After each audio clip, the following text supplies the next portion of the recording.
Congressman Michael Waltz joins me now. He is a former Green Beret commander and serves in the House Armed Services Committee. Congressman, thank you for coming on at this time.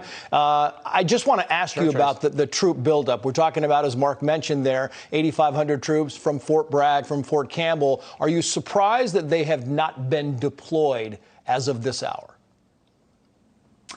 No, if you understand what these troops are actually intended for, they're part of what's called a NATO response force, which is a rapid reaction force that NATO has kind of on paper, but it's never fully been exercised. And all of the countries that are part of NATO contribute troops to this thing, or they promise troops to it.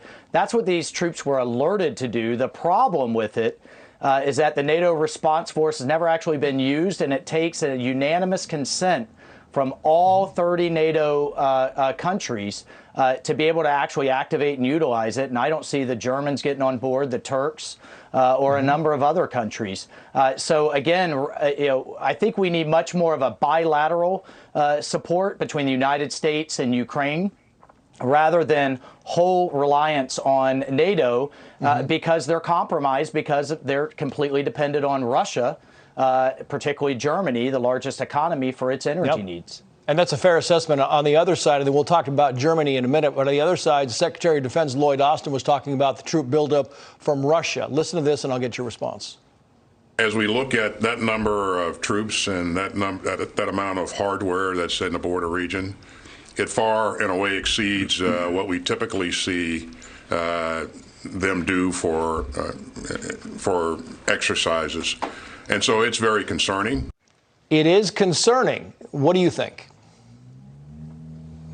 Well, I think the additional piece is that's concerning on the buildup isn't just the numbers, it's the types of troops. Many of them are from the Russian reserves and National Guard, and their sole purpose is occupation duty. So that does lean us more and more towards a full invasion. What I would have liked to have seen today from Secretary Austin and General Milley was, one, a statement that we're going to accelerate lethal aid. And the types of lethal aid that we're sending just aren't good enough. They need surface-to-air missiles. They need anti-ship missiles. They need more sophisticated weaponry, and they've been asking for it. I was out in Ukraine a month ago. They've been asking for it for months. So we need a greater sophistication in what we're providing. And then secondly, a clear statement that after Russia invades, we will continue to support a Ukrainian resistance. Again, that's not boots on the ground. That's supplies and resources and lethal aid. It's only if Putin decides that this could turn into a bloody quagmire for him, that he's not just going to roll through there and with an easy invasion, that we make it clear it's going to be incredibly difficult militarily, not just economically.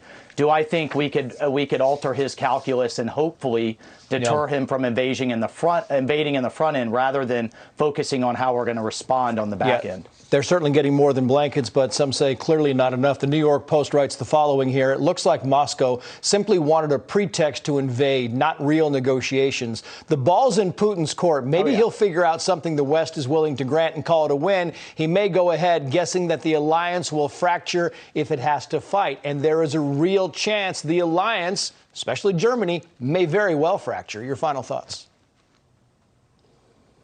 Well, look, I mean, the Germans have not lived up to their commitment of 2% of their GDP to spend militarily.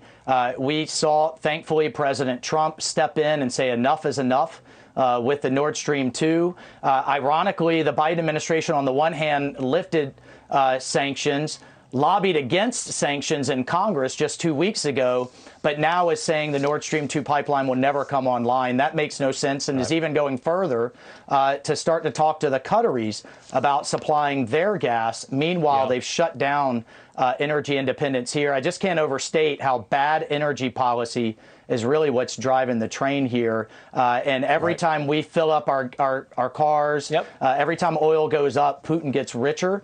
And Putin gets bolder. And at the end of the day, he wants to rebuild the Soviet Union. That's bad for the world and bad for the country. It is notable that Germany gets half its natural gas from Russia. Congressman Waltz, thank you for coming on. I just don't see them getting on board with sanctions with that dynamic. But thanks so much. That's a very real concern.